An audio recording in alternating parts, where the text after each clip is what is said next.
Give thanks and praise. Much love, much respect. So, I forgot to relay some of the alterations to this numerical center cipher, the prism of the different means of perceiving these relationships of these numbers. I made that alteration in the last video, did not explain it. It is very important in bringing forward the confirmation of the where the personalities should be placed and should not be placed. It gives you a lot of hints and a lot of guidance in placing these personalities in their emotional appropriate locations. So I'll just explain that very quickly, why the 1s, 2s, and 6s are orange, 5, 4s, and 9s are blues, 7, 8s, and 3s are red. These are the three aspects of, let's go, I'll remember, let's go up here. So the oranges are compliant. Oh, you can't even see that. Compliant. Oranges are compliant. The blues are withdrawn.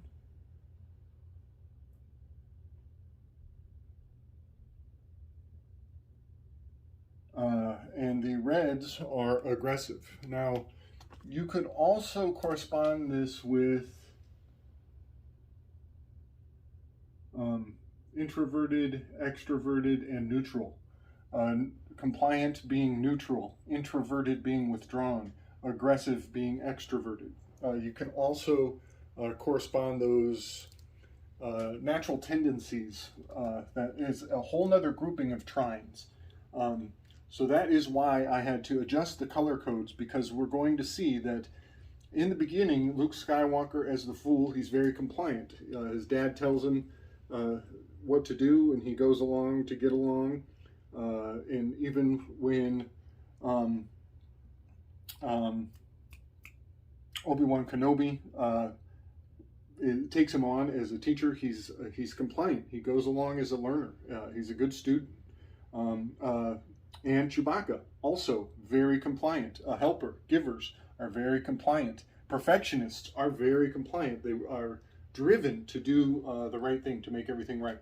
And when we get around to it, this the Apollonian loyalist quadrant, the 6s, when we get to those characters in the story whose shadow is fear, you will see that they are almost the epitome of compliant. And I have a theory. I have not read this in the Enneagram book yet, which I should have on hand for examples.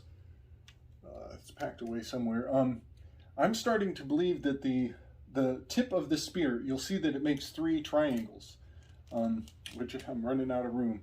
But there's your compliant triangle.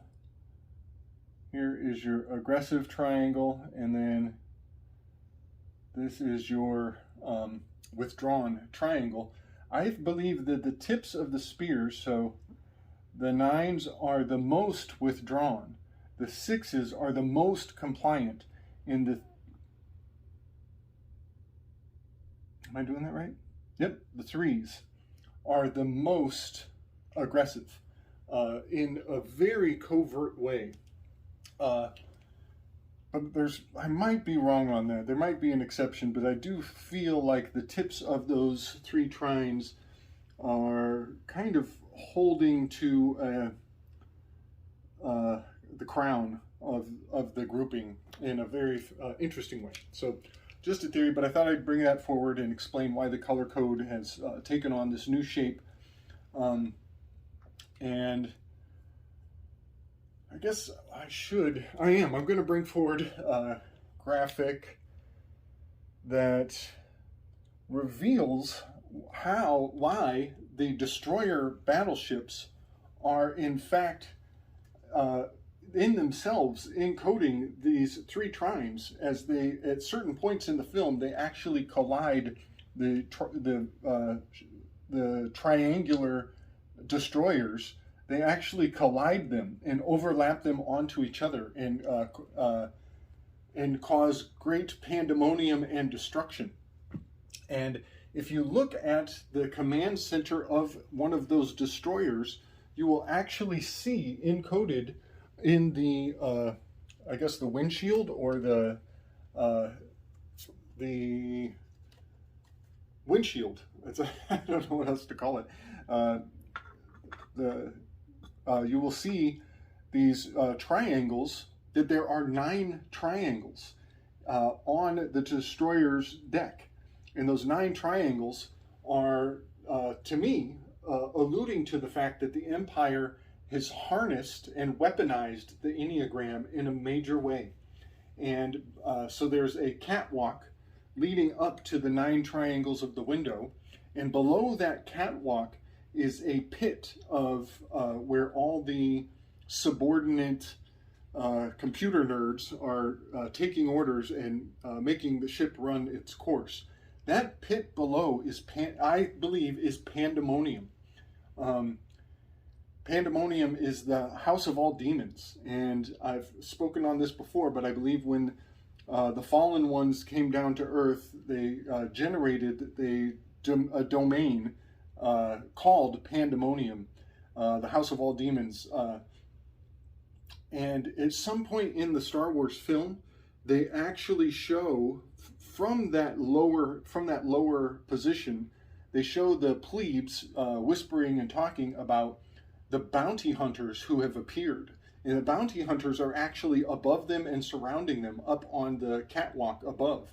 And so there is an interesting, it's almost like saying that the humans are now in Pandemonium, down descended, and that the monsters are loose. You know, hell is wide open and all the demons are here amongst us.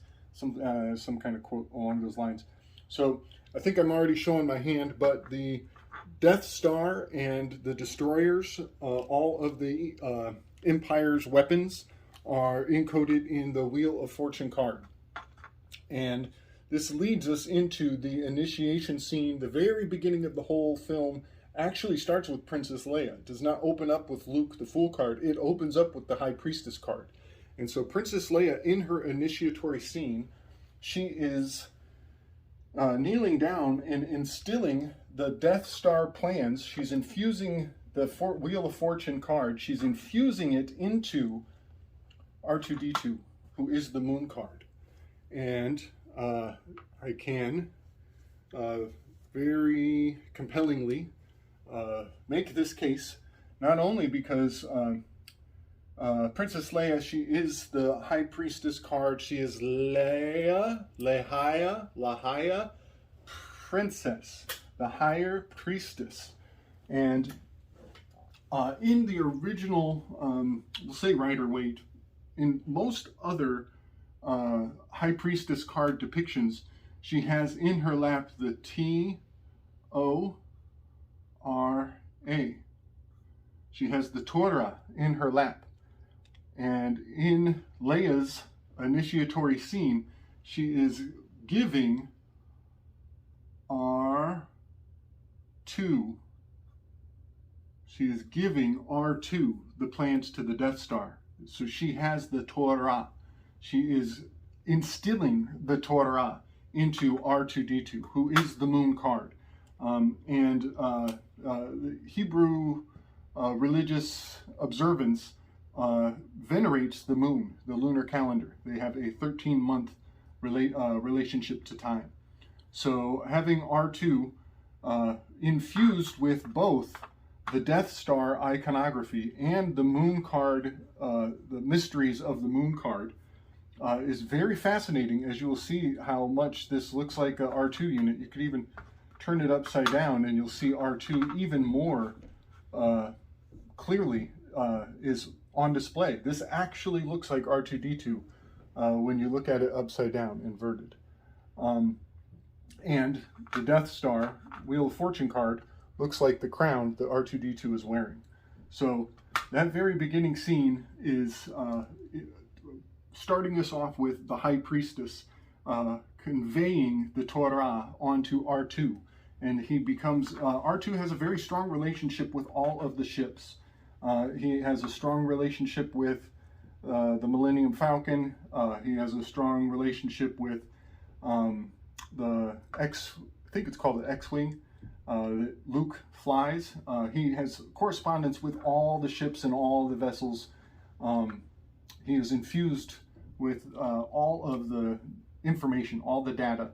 All the data goes through R2-D2. So he is the moon card, and it's very clear when you turn the moon card upside down that that is the truth of the mystery of R2, is the Torah. All the codes, many codes instilled into his iconography. Now, one more thing about this, see if I can remember. Now, yep, so one thing about this High Priestess card from the South Crowley deck is it is not the High Priestess, it's simply the Priestess. Crowley took away the H of the H.P. And I believe he was messing with Blavatsky's mantle. The High Priests of the ephod are signified by this H.P., which is 87. All things 87 and 78 are High Priests related. So many examples, I've made many videos on this before. 78 cards in the tarot deck.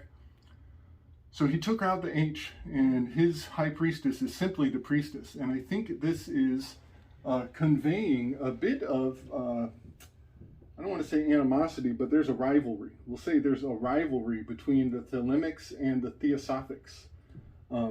H.P. Blavatsky is the Theosophic High Priestess. It's in her name. She's wearing the mantle. And Crowley was all about the Thelemic order. So they, I believe, have roots of maybe the same tree competing for the attention of the masses in a very fascinating way.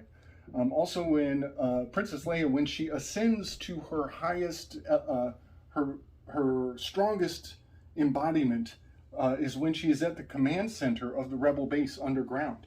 And when they put her at the rebel base, this High Priestess card comes out very clearly, very powerfully, as she is in her most powerful element. You can actually see that the stage that they made for the rebel base it has the lines of the geometric lines of information as they are tracking things through space, and a hub of information, a center hub of information. And she's actually standing next to the one dude who looks just like Pythagoras. They, I think, very clearly cast him to be a Pythagorean priest, as all of the geometry and the sacred lines of the harmony, arithmetic, and geometry, the Hagia Sophia, all the hags, all the things H-A-G, are very strongly revealed in Princess Leia when she is at her finest, at her strongest element. So I'm actually going to take R2, and I'm kind of jumping the gun, but he relates very strongly. See if it'll stay. Yeah, he relates very strongly to the Lover's card. So I'll put him here, and we'll come back to R2 and his very important relationship to this 6. You see that he is a loyalist. He's extremely loyal. And I might as well do it now while we're talking about it. So R2 has the Death Star inside of him. All the information of the Death Star is infused into him. So he is embodying both the Moon card and this Wheel of Fortune card in a very major way. All the opening scenes of Star Wars open up with a destroyer chasing a rebel ship. And you will actually see, if you look closely at the Wheel of Fortune card, better lighting.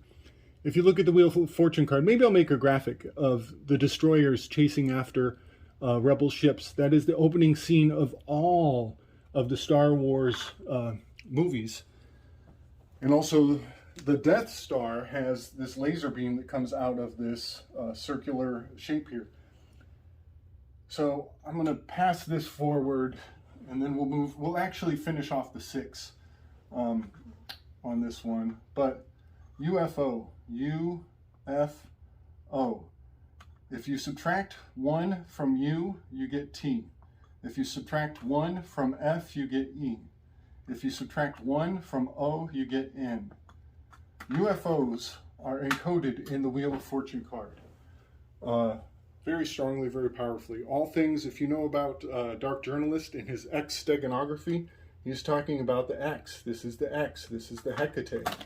This is in the 6. X is 24. 2 plus 4 gives you the 6. All things fearful. It's hail to the fear.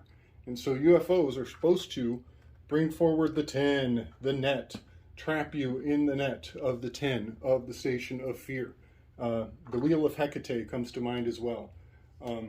As I've placed Apollo as the ascended public Apollonian loyalists of the populace of the city, and Artemis is cast out. She is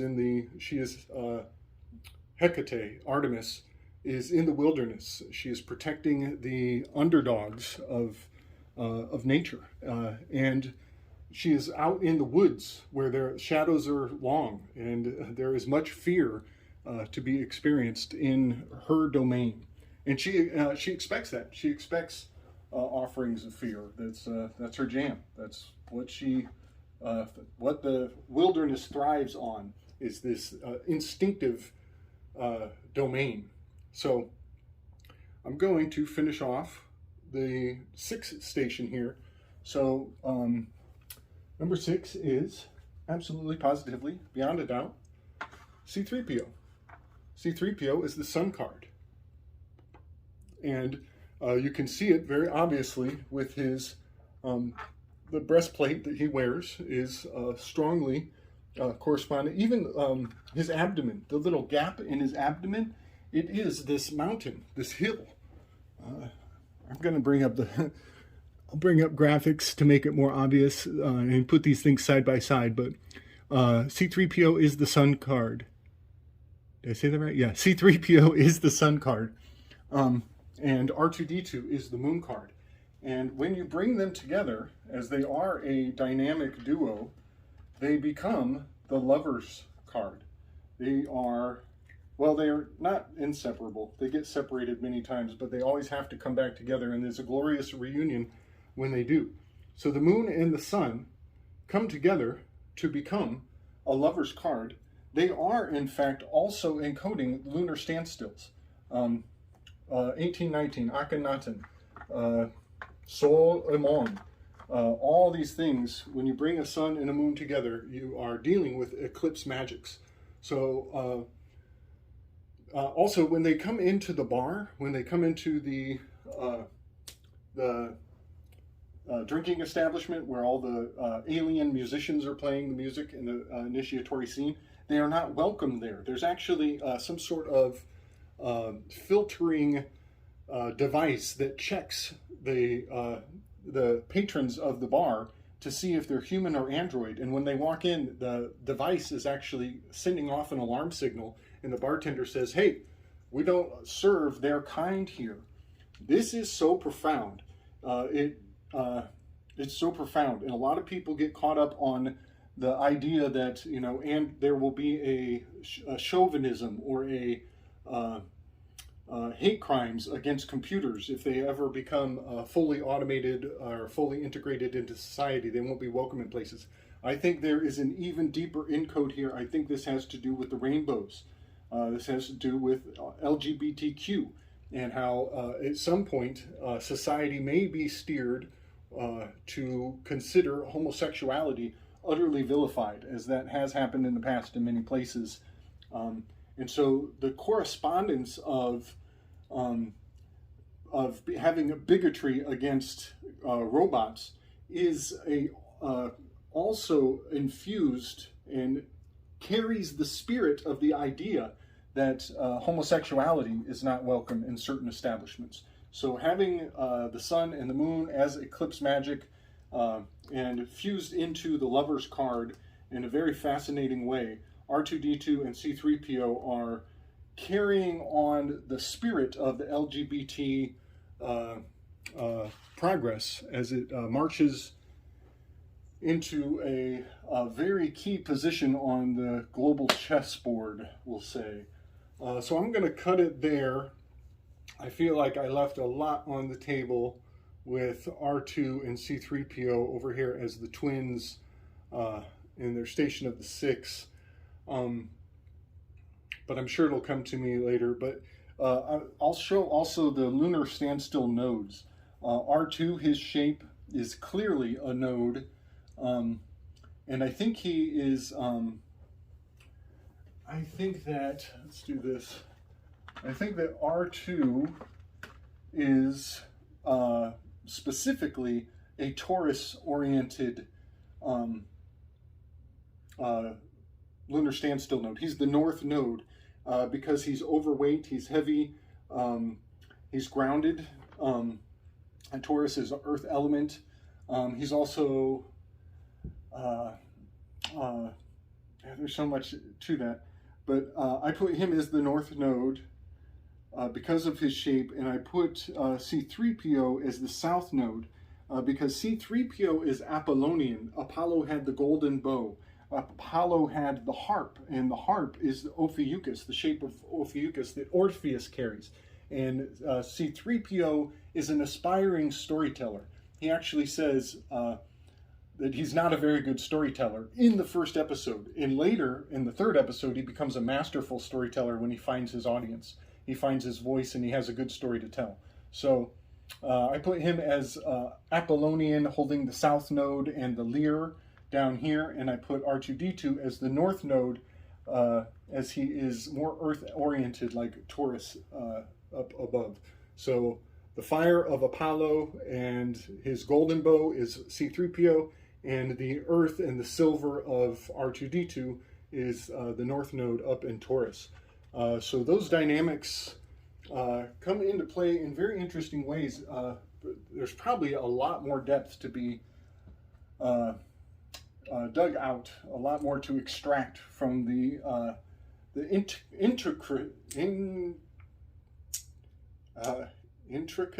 intricacies of their relationship.